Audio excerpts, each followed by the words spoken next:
Welcome to 20 Summers, a brand new arts festival in Provincetown, Massachusetts, where we are hosting a day of words in the historic Hawthorne Barn on Miller Hill. We are very happy to be hosting a month of events, cultural events, conversations, theatrical performances, thanks in large part to the support of the wider Provincetown community. We are also grateful to Comcast for filming and broadcasting these events, or some of these events, for the edification of people in their living rooms at home. We hope that any of you watching this who can come to Provincetown either this spring or next spring will do so and join us for a number of events that we are looking forward to hosting. For today's events, or among today's events, I'm very happy to welcome the writers Jill Ciment and Amy Hempel, along with the founder of 20 Summers, Joshua Prager, who is also an author and journalist in his own right. Josh is going to moderate a conversation with Amy and Jill about a very interesting project on which they are collaborating. Jill was born in Montreal. She is the author of Small Claims, a collection of short stories and novellas, the memoir Half a Life, and 4 novels, The Law of Falling Bodies, Teeth of the Dog, The Tattoo Artist, and Heroic Measures. She has been awarded a National Endowment for the Arts Fellowship, an NEA Japan Fellowship Prize, 2 New York State Fellowships for the Arts, the Janet Heidinger Kafka Prize, and a Guggenheim Fellowship. Love Like That, a film adaptation of Heroic Measures starring Morgan Freeman and Diane Keaton, will be in theaters this fall. Ciment is a professor at the University of Florida. She lives in Gainesville and Brooklyn, New York. Amy Hempel is the author of 4 story collections and the recipient of awards from the Guggenheim Foundation, the United States Artists Foundation, and the Academy of Arts and Letters. Her work has been published in Harper's, Vanity Fair, Tin House, GQ, and many other magazines and journals. The New York Times named Hempel's collected stories one of the 10 best books of 2007, and it won the Ambassador Book Award for Best Fiction of the Year. In 2008 and 2009, the REA Award and Penn Malamud Award for the short story followed. She teaches at Harvard and Bennington. Please welcome 3 wonderful writers.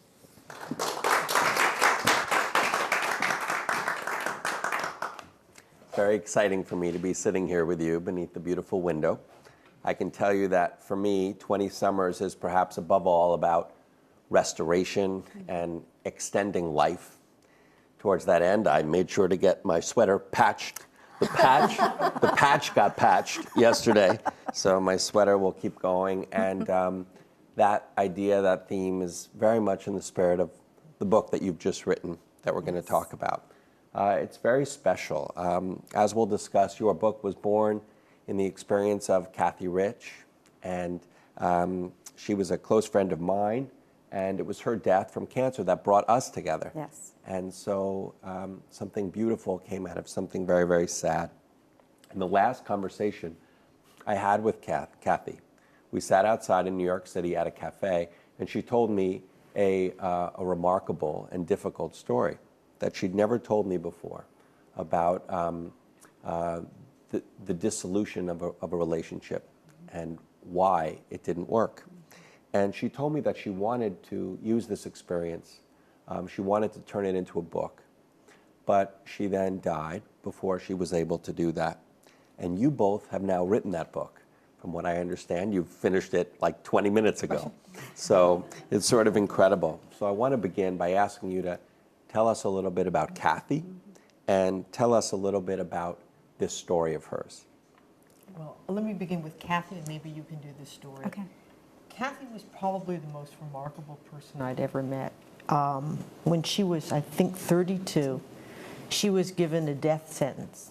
She was told she had 2 years to live, and remarkably, she lived another 30 years. 23. 23 years? 23 years past. And it's not simply that she was able to continue to live with stage 4 cancer that makes her remarkable. It was the way she lived. She lived without allowing that knowledge to take away from her life.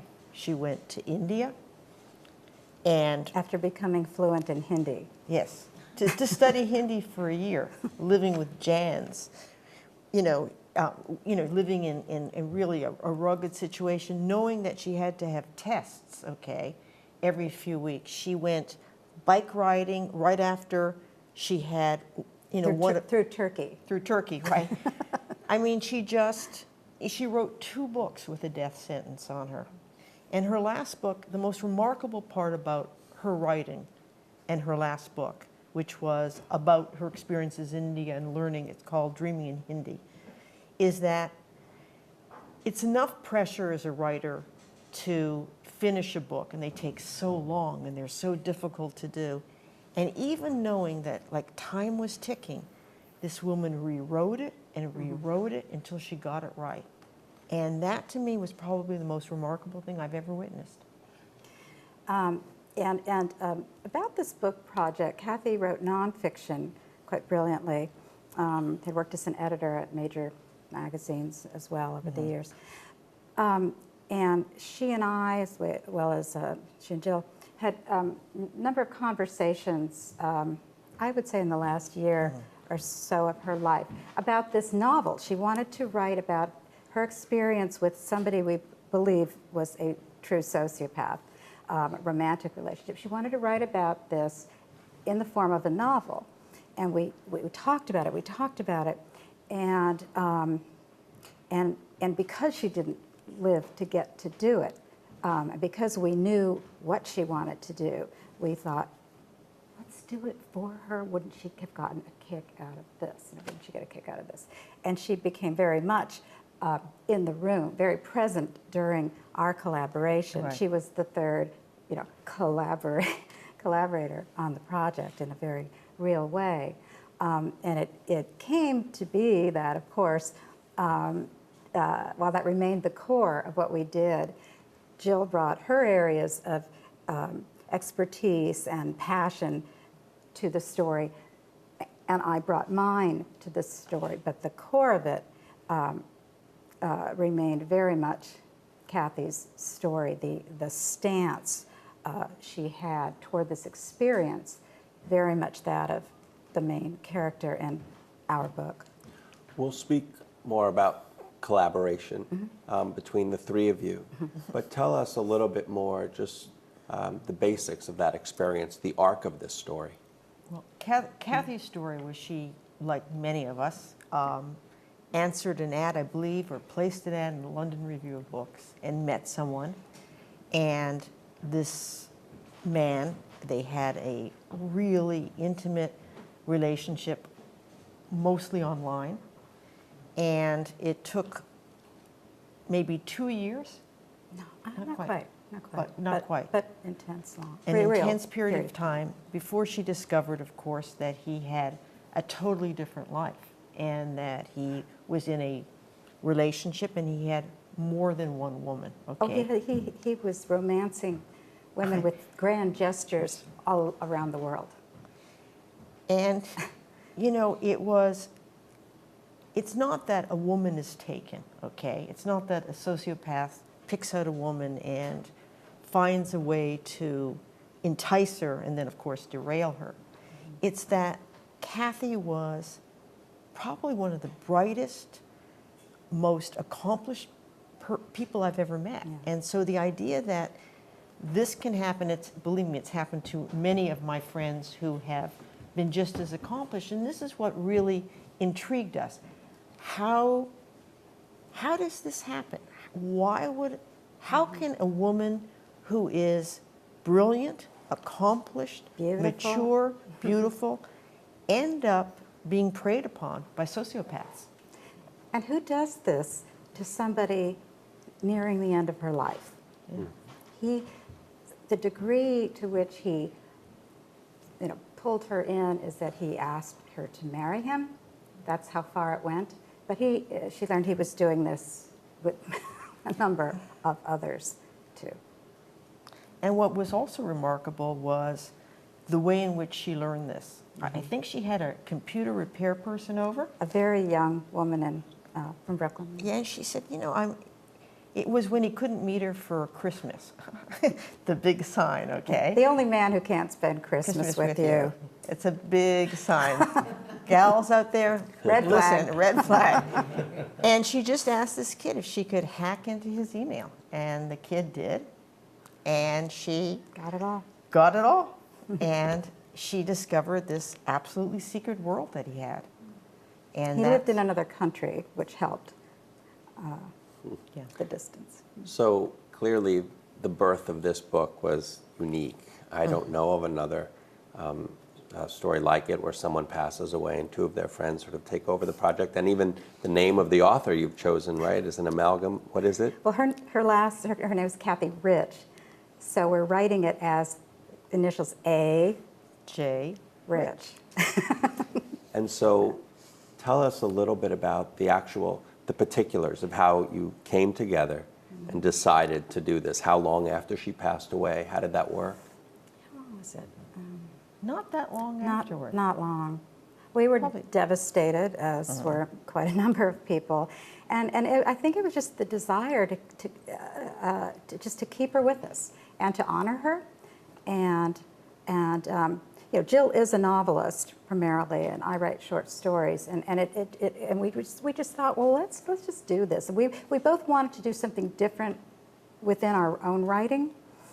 And we've known each other. Jill and I have known each other 30 years 30 more. years, yeah. So that was a crucial part of collaborating. I knew we could work well together.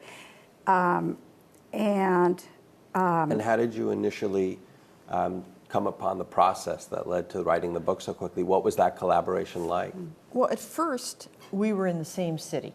And so essentially I would Neighborhood. say, the first 3 months of the project, we worked together, in the same room. And it was, we just sat down. I mean, people who have collaborated, oftentimes one will write a chapter and the other will write another chapter. Not so. We write every page together. We sit there and we discuss, and one of us is typing and sometimes the other is typing. Until when we were Jill together. set up Google Drive.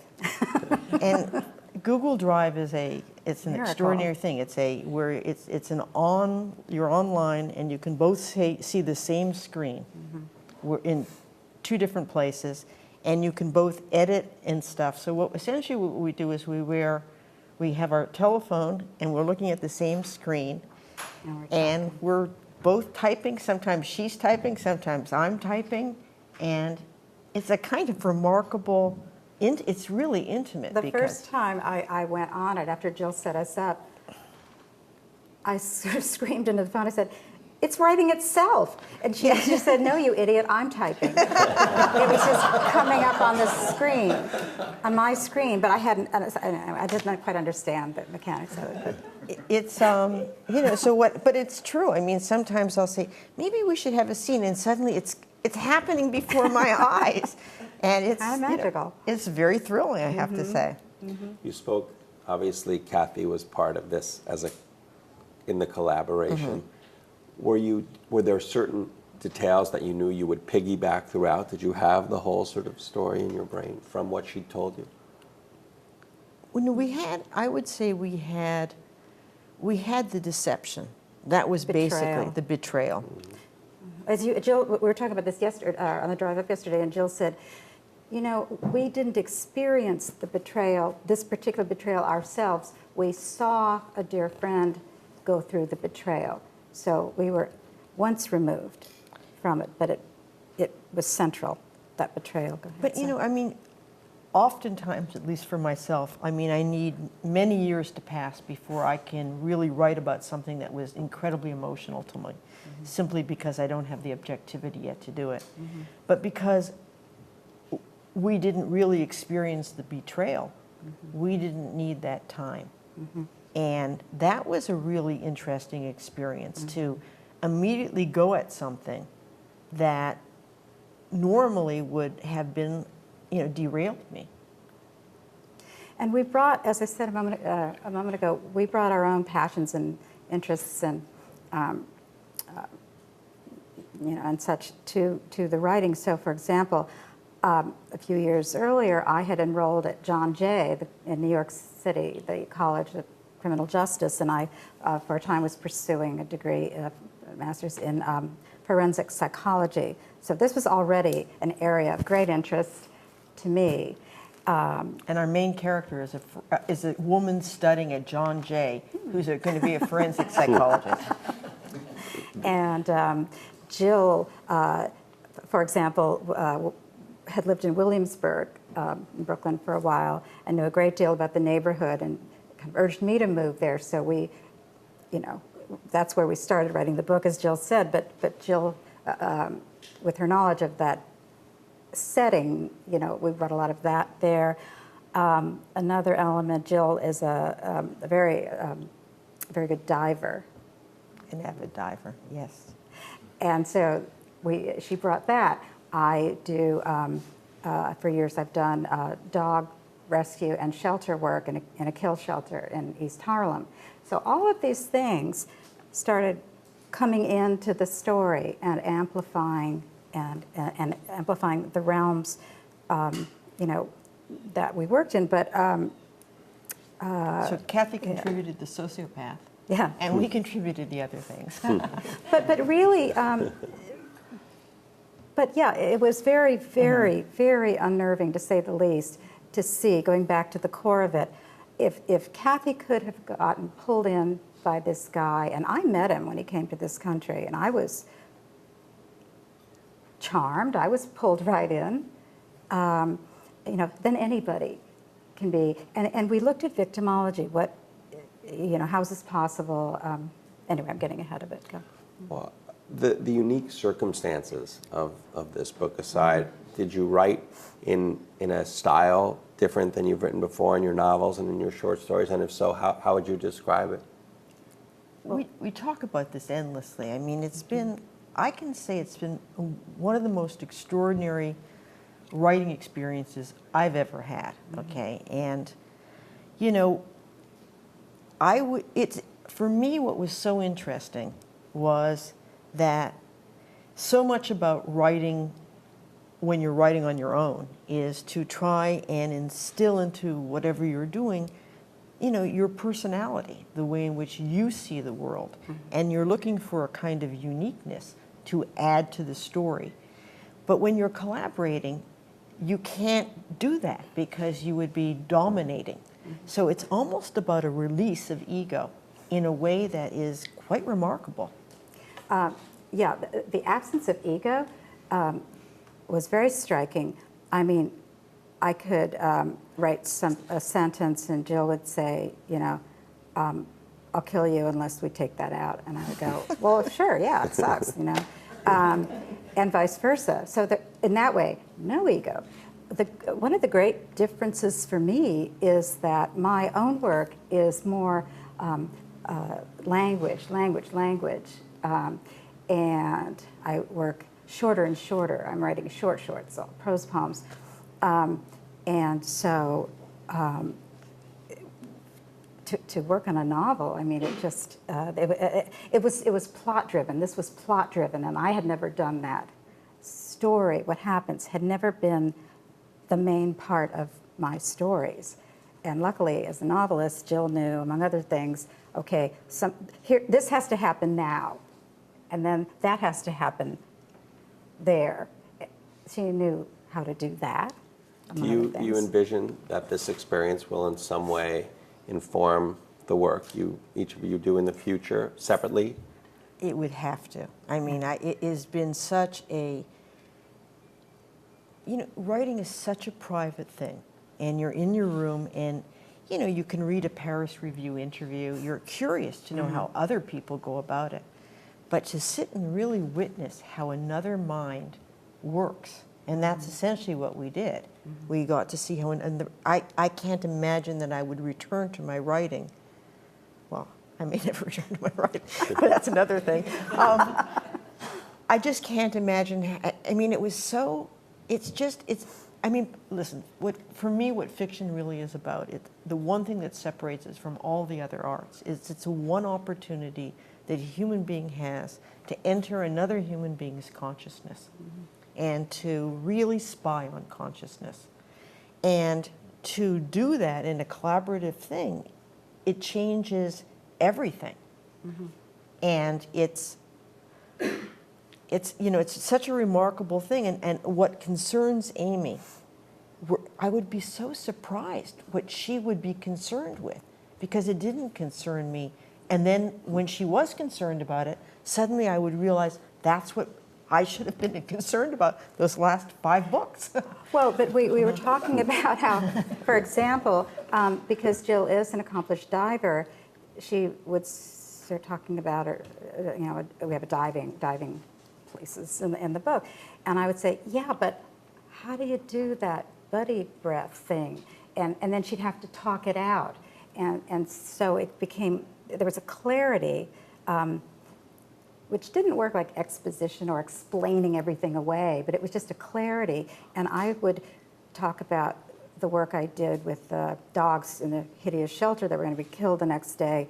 And Jill would say, okay, but where do you put the food if they're in a cage like that? How do you get the food in if they're dangerous dogs, if they're marked severe caution? How do you feed them in that kind of, so Even we did we broke everything down in a different way. Even we did this scene where it's sort of the big scene at the end, and I've never been to the shelter that we were describing, so I was really relying on Amy to take us through the shelter.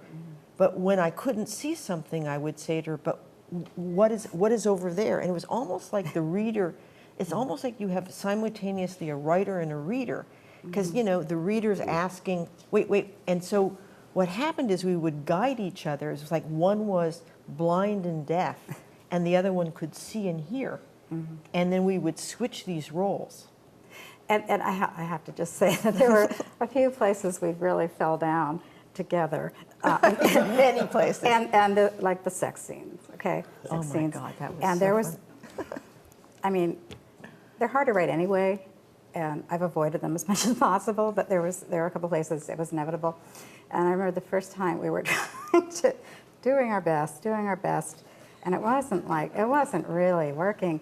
And then there was this quiet on the end of the line, and then Jill says, "It sounds like he's trying to shoe a horse." And we realized, oh, yeah. But we knew, okay, this is the wash, and we'll start over again. Our first sex scene that we wrote, we were such cowards, we made it a dream. That was bad. Just watching the two of you talk about it, it sounds like it was a lot of fun among much else. It was fun. Wow. That was fun. Obviously, Kathy's story, as sad and difficult as it is, what she went through, it's anything but unique. In the writing group that I was in, another woman had a very similar experience. Oh, yes. And so Yes. I wonder if you could speak a little bit about, you mentioned betrayal. What are the larger macro level themes that sort of wended through the book that even a person who never experienced anything like this might be able to relate to? Maybe I'll do a very brief reading of about a page from it. This is from page 26. This is a kind of overview, and we'll go backwards. In a bit, you can read the very beginning. Okay. How is a victim chosen? Say there are 5 schoolgirls leaving a playground. The predator is sitting in his car across the street. His method of selection in no way resembles a wolf pack choosing a lame elk, or does it? He studies each of the girls' gaits, how her dominant personality trait, shy, brazen, alert, dreamy, determines her carriage and stride. He will hold back from choosing his victim until one that meets his needs comes along, possibly allowing him to fulfill some fantasy or desire he has. The first girl to leave skips as she walks. Me as a schoolgirl. She would be an easy choice, but this particular predator doesn't want a skipper. Skippers, it turns out, make troublesome prey. They fight back. The second girl who catches his eye is flanked by laughing friends, and although she is his type, he doesn't want to work that hard to separate her and risk failing. The third girl is yelling into her smartphone, and the fourth possibility is dressed too mannishly for his taste. The fifth girl is slightly overweight and twists a hank of her bangs as she walks. Most of her face is hidden behind her hair, a reliable sign of low self-esteem and emotional withdrawal. The twister never fights back. She already knows she's a victim. If not now, some other time. He won't have to bother to charm her. Does the wolf have to charm the lame elk? The method of approach is a term that refers to the offender's way of getting close to his victim. It provides clues about the offender, such as his social skills, physical build, and ability to manipulate. There are generally three methods of approach: the con, the surprise, and the blitz. The con describes someone who deceives the victim into believing he needs help. Think Ted Bundy with the cast on his arm, asking young women to help him get something from his windowless van. The surprise is someone who lays in wait, then quickly subdues that person. Think slasher under the car, waiting for women to finish shopping and unlock their minivans. His target, the Achilles tendon, so his intended victim could not run away. The blitz requires rapid and excessive use of force to quickly overcome the victim's defenses. Think home invasion, in which anyone unlucky enough to be at home at the time is swiftly killed or raped and killed. Risk assessment refers to the likelihood of a particular person becoming a victim. Victim risk is broken into three basic levels: low risk, medium risk, high risk. These ratings are based on their personal, professional, and social lives. The prostitute is the obvious example of a person at high risk, exposed to a large number of strangers, often in contact with drug users, often alone at night, and will usually not be missed. A low-risk victim has a steady job, lots of friends, and an unpredictable schedule. This is how it works for humans. I studied under a psychiatrist who allowed his patients to bring their dogs with them to sessions. He told me about one patient who arrived with her well-behaved shepherd mix, who remained in a downstay at her feet, even while she waved her arms to make her agitated points with considerable drama.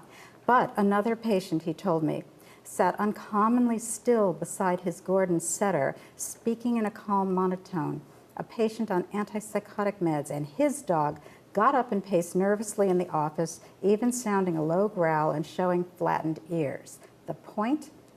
That dogs can differentiate between neurotic behavior and behavior that is truly a threat. Actually, this is the opening of the novel, and we just thought we'd quickly give you the opening. Yes or no, I want everyone to be happy.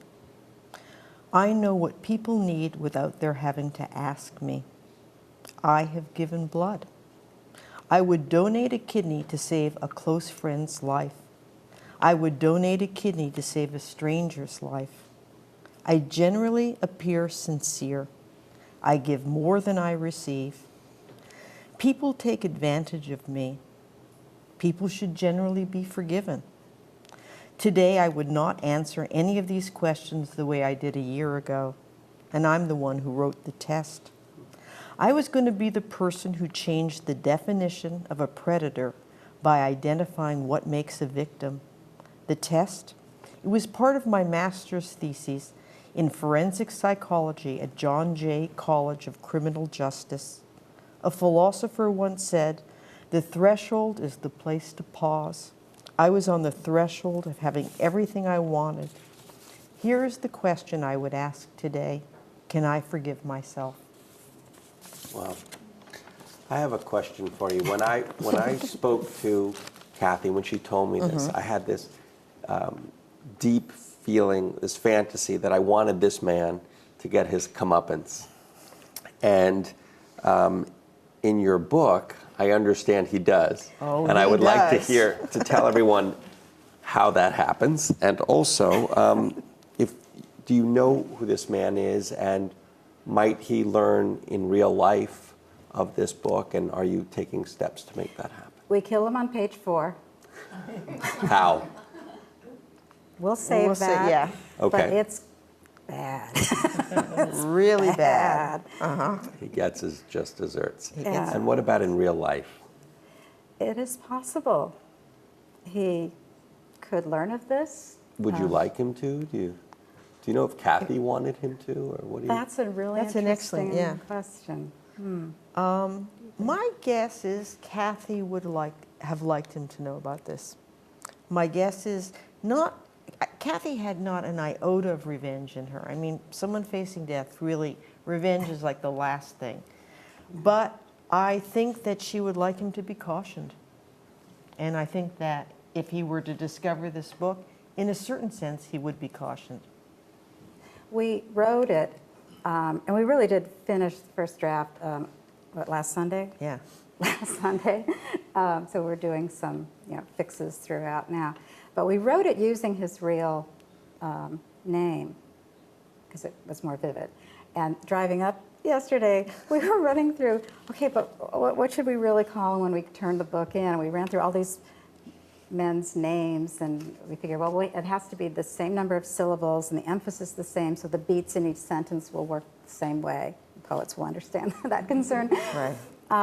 And did we land on? Yes, we did. We landed on another friend who was being tortured, and we decided to kind of play with her torturer's name. Wow. Don't mess with us. Yeah, don't mess with us. Just don't. When is the book coming out? What's the title? It's called The Hand That Feeds You, and we don't quite know. We haven't turned it in, so We're turning hoping. it in this summer, early to mid-summer, so however long it takes to Yeah. make it a book. As you wrote, did you all the while have the thought whispering in your ear, what would Kathy want, or Sure. what would she? Oh, yeah. How did it ever redirect you, or? I think. I would think it's a scary thing to have to channel someone you love, channel their thoughts, and be true to them. I can say I don't believe that our narrator or our main character, I mean, she's about the same age Kathy was when Kathy found out that she was inevitably going to die of cancer. And our character doesn't have that. So right away, I don't believe that our character has, she's not Kathy. Let me just say that maybe our sociopath is real, but our main character is a sort of culmination of both of us. Well, this is made me think of something that was really interesting. One of the things that I felt wasn't working while we were still actively writing it. I said, this woman doesn't have any female friends. Yeah, that's true. And it was a gap. I said, why wouldn't she? Well, she sees her brother who's nearby. She sees this person, that person in school, in the classrooms. She doesn't have a confidant, a real close woman friend. And we kind of realized simultaneously, it would have been Kathy. And so we wrote real Kathy in as the friend who died. So she entered that way because we noticed an absence of somebody essential to the story. It was Kathy. And maybe the absence was that we just lost Kathy and that we weren't sure how to put in that best friend. And we are keeping Kathy's name as the best friend. Oh, that's beautiful. Yeah. How would you categorize the book? We talk about this endlessly. We're not sure. I'm sure. She's sure. She's surer than I am. Psychological suspense. It's not really a thriller, quite, though there are some elements of a thriller, but it's not a straight-ahead thriller. I would say, hey, we've written a thriller. But it is scary. Yeah, it's scary. It has, something that I've never done in a novel before. I mean, I've had my characters in peril, but I've never had them in peril by evil. I mean, I think one of the things that makes this really interesting for me is, again, in writing literary novels, you never really get to, I mean, you can, but true evil is a really interesting thing, and it's not really, I mean, I think that's why people turn to true crime, because they want to see that. And it was really interesting to see if we could touch evil. Well, and also, to make a fully realized character in most fiction, I mean, the more consistent a character is, the less credible the person is in fiction. So we had to but we had to work at, do it as though we were doing more true crime, because that's where a person can be kind of just evil, if that makes sense. What was your publisher's reaction to this very atypical situation? Very interesting. Well, we sold it on the first 100 pages and a synopsis to, I would say, great enthusiasm. Yes. And did they speak to you at all about the origins, or did they just look at this as a book, a property that would be sold? I think they don't even know we may have mentioned the origins. I don't think that. I think that's That's a selling point for them. of selling the book. And the fact that you were A.J. Rich, that was okay with them? And We haven't really discussed any of this, okay? What we did is, we sold the first 100 pages, and then we went, wow, I guess we're going to do it. Guess we're going to finish it now. So we haven't, when we turn in the novel, we're going to try and figure out all this, but we don't even know how it kind of works. Do we use our own, Well, there's a kind of pseudonym that numbers of writers use, which is not about hiding. It's about indicating to a reader who might know the writer's other work, this is something else. Joyce Carol Oates uses a name for a kind of novel she writes that is different from, more what she's known for. We know somebody who wrote a modern horror novel, sort of a modern Gothic almost, and he wrote it under a different name, but on the flap copy on the jacket it says the name is this writer's pseudonym. So we're not hiding that it's us. That we're the ones who wrote it. We're just indicating different thing entirely. might there be more books by A.J. Rich or A.J.? AJ. Yeah, I think so. Not sequel, but different kind of. In this same kind of writing? Yeah, I have to say the process has been truly remarkable. Another aspect of the process that has been really remarkable is, I eke out, eke out like maybe a half a page a day on my own, okay? That's if I'm really lucky, and I throw out the half page usually. Together, we're writing at a kind of super speed. For us. And that Never is, less than 2 usable, keep 2 pages a day that Wow. we'd keep, or more. this It's is unheard of for me. It's unheard of, okay? I take, my last book, it's 200 pages, and it took me like 4 years of working every day to get it out. And this, and that takes some of the fun out of writing, and this is really fun. And we did it this fast. We did it while both doing full-time and then some jobs. And it will have taken us almost exactly a year by the time we turned it in. And there's something exhilarating about Yeah. doing that it will be hard to return to my snail pace, I must say. What is next for each of you, Well, you independently?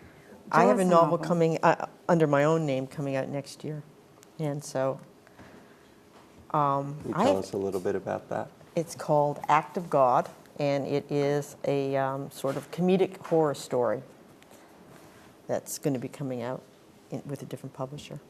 And One you? thing that was funny, while we were writing in Williamsburg last summer, sitting in Jill's place side by side before we Google Drived it, they were filming her solo last novel, as she mentioned, and there would be, I'd walk over to Jill's a few blocks to work, and outside a bar there'd be a sandwich board saying, "Welcome to the Hood, Morgan and Diane." So it was like it was interesting. Jill's own work is being filmed, and then we're working on this. And it was fun. It was very fun, yeah. And what about you? What is? I'm continuing to write short stories / prose poems. I have a novella planned after that. And what is that about? Can you tell I us? cannot say. Not yet. Okay. Only because I'll diffuse the energy I need to, I'll talk it out and then I'll feel like I already wrote it. Understood. You once told me that in your writing you have the first sentence in your mind and the last sentence in your mind. Always. Did you do that with this book as well? We did. You did. Yeah. So did that carry through? You mentioned earlier for you it was language, and you turned to Jill for plot. Did that carry through throughout the experience? Well, I should clarify that knowing the ending, early on doesn't mean you know how you're getting there. It just means that's the last line. That's where we're headed somehow, and it did work out that way. And the other thing that I mean, one of the things, it's not like I wrote the plot and No, she no, no, wrote no, the no, language. no. But what we realized, it's not, obviously, I do language and she does story. I mean, obviously it's but we have our sense of confidence in one area. And knowing, having a sense of confidence in one area and Amy having her sense of confidence in another area allowed us, I think that was what allowed us to have that kind of pacing that we would not normally have. Because Jill would talk about how it would take her, X amount of time to untangle A thought. a thought or to get the language for it, and that comes very easily to me. And as we said, And steering. Like Yeah. I felt like I was, actually, honestly, I felt like in Airplane, if you've seen Airplane, remember, I think it's Karen Black is at the wheel trying to land the 747. That's because we were moving so fast. And I've never written a novel of this ilk. And, I felt like I was at the plane and Amy was going, try that lever.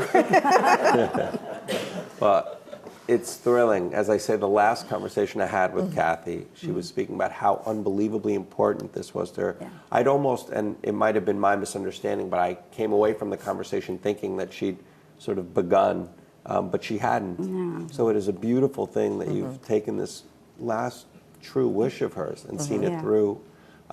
So let's turn it over to any of you if you have any questions. I think you have to wait for the microphone, and even if it doesn't sound amplified, just keep speaking.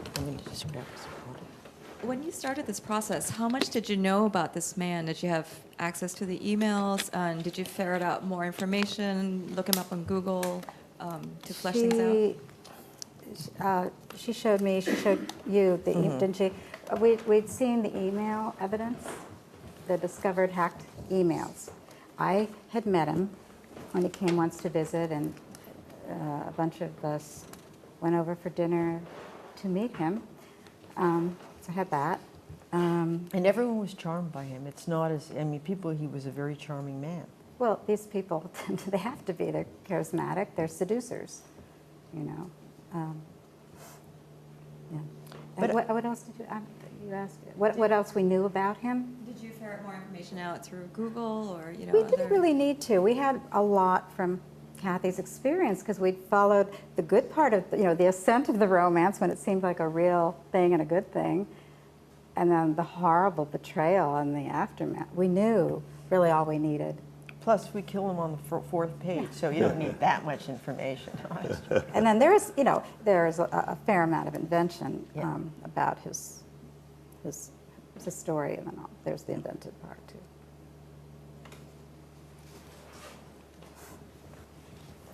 I was intrigued by something you said about your egos kind of receding in the process of writing this. Vanishing. So what I'm wondering is when you look at the finished product, what you just read us, when I read something I've written, I remember writing it and I can identify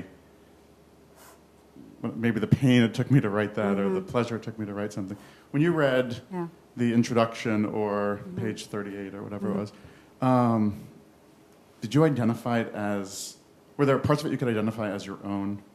Or had your egos receded so much that this was really a collective work at this point? That's an interesting First, question. we just, both of us, within the last couple of weeks, sat and read it from the beginning to the end. So we have more than just having read here. We just went through that exact experience. How did you feel like you could tell you or me? I guess the only time I really felt that was in the dog shelter parts. Yeah. Because I done it. And I Right. would guess that, and I've never, I'm not a diver, I've never done that, so I would think that would be something that you have done that I've never done, and you might have felt, did you feel that? Well, no, it was, for me, it was, I mean, it wasn't just what we were writing about where we were identified, because it was more, you know, one of the things that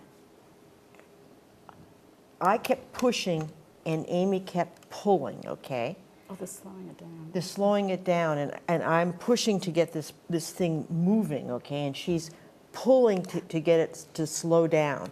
And so it wasn't so much that I recognized me or her, I recognized when she was pulling and when I was Yeah. pushing. Yeah. But to tell you something, it was the first time I've ever read a book by myself, or us, I don't know how quick what to say, where I was not horrified and cringing and depressed. So there you go.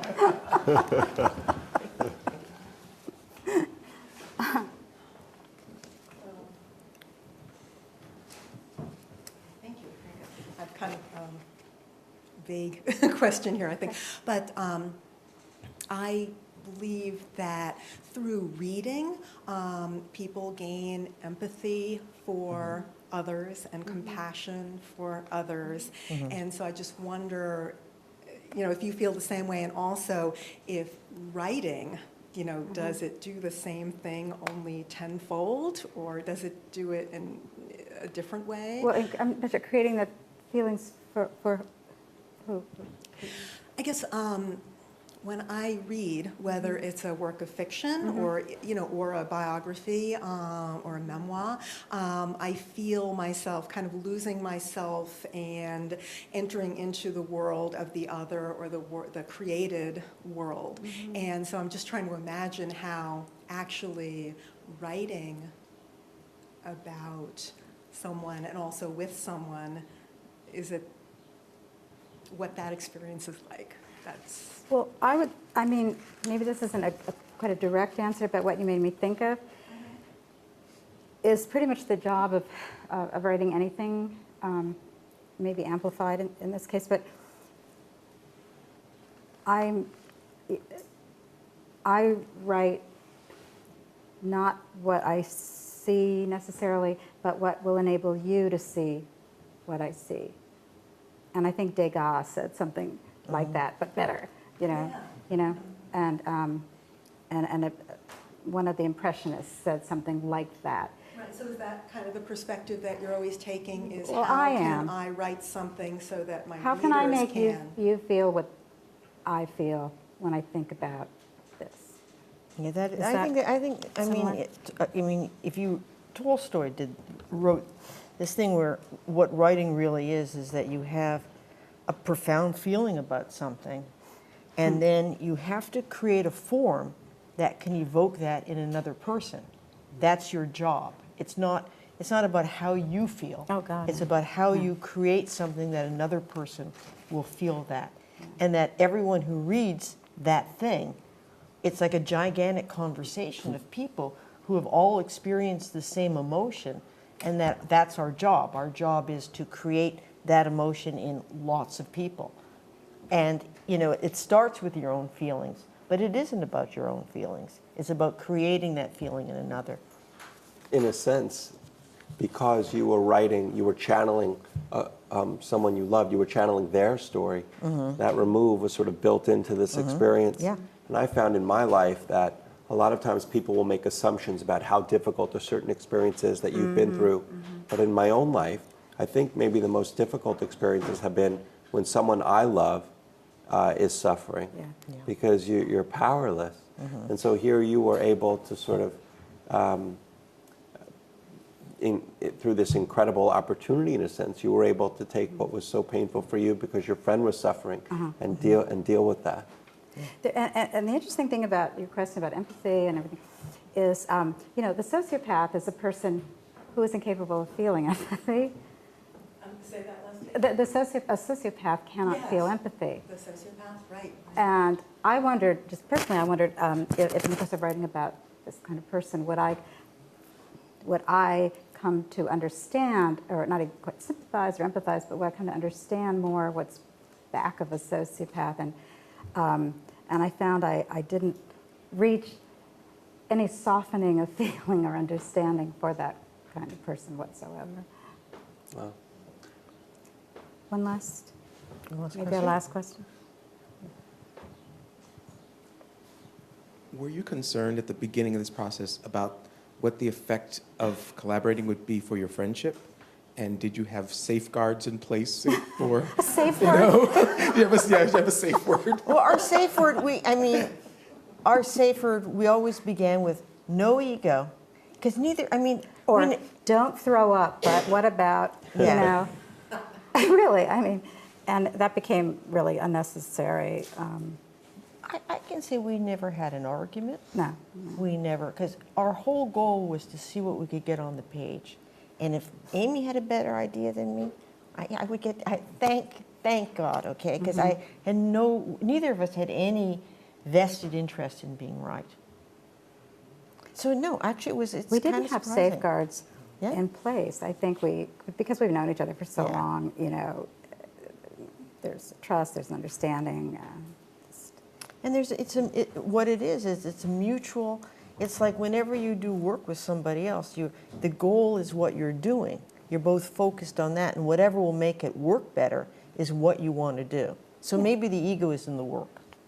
Well, we're two people looking at the same thing, wanting to go to the same place. So whichever of us, could find a better way there. It wasn't like when you're Get there driving sooner. with a mate and you're having like the fight, go this way, go this way, go this way. We didn't have that. well, thank you very much. Thanks for coming, and thank you Thank for you. sharing the story. Thank you for having us. Thank you, Jen.